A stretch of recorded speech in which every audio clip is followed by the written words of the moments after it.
ஒரு அழகான கிராமம். காலை சூரியன் மெதுவாக உதயமாகிறது. வானத்தில் பறவைகள் சில்ல சில்லு என்று கீச்சுக்குரல் எழுப்புகின்றன.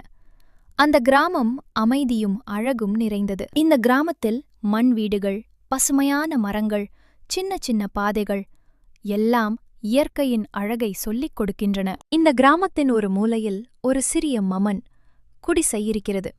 அங்கே ஒரு நல்ல மனம் கொண்ட பாட்டி வாழ்ந்து வந்தாள். பாட்டி தன் குடிசையில் மண்ணடுப்பை மூட்டி வாணலியில் எண்ணெய் ஊற்றி சுவையான வடைகளை பொரிக்க ஆரம்பித்தாள். பொன்னிறமாக பொரிந்த வடைகளை பாட்டி ஒரு தட்டில் எடுத்து வைத்தாள்.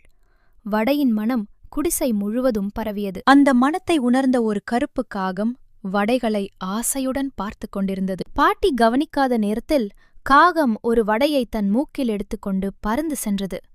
பாட்டி கோபத்தில் ஒரு குச்சியை எறிந்தார். காகம் கிராமத்தை விட்டு பறந்து ஒரு காட்டுக்குள் சென்றது.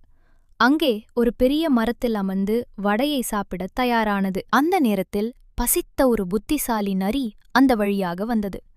மரத்தின் மேல் காகமும் வடையும் இருப்பதை பார்த்தது. நரி காகத்திடம் சொன்னது, "காகமே, நீ ரொம்ப அழகாக இருக்கிறாய். உன் குரலும் மிகவும் இனிமையாக இருக்கும் போல. ஒரு பாடல் பாடு, நான் கேட்க விரும்புகிறேன்." நரியின் வார்த்தைகளை நம்பிய காகம் பாட ஆரம்பித்தது. அப்போது வடை கீழே விழுந்தது. நரி அதை பிடித்துக் கொண்டது. நரி வடையை எடுத்துக்கொண்டு மகிழ்ச்சியாக ஓடிப்போனது. காகம் மரத்தின் மேல் வருத்தத்துடன் அமர்ந்தது.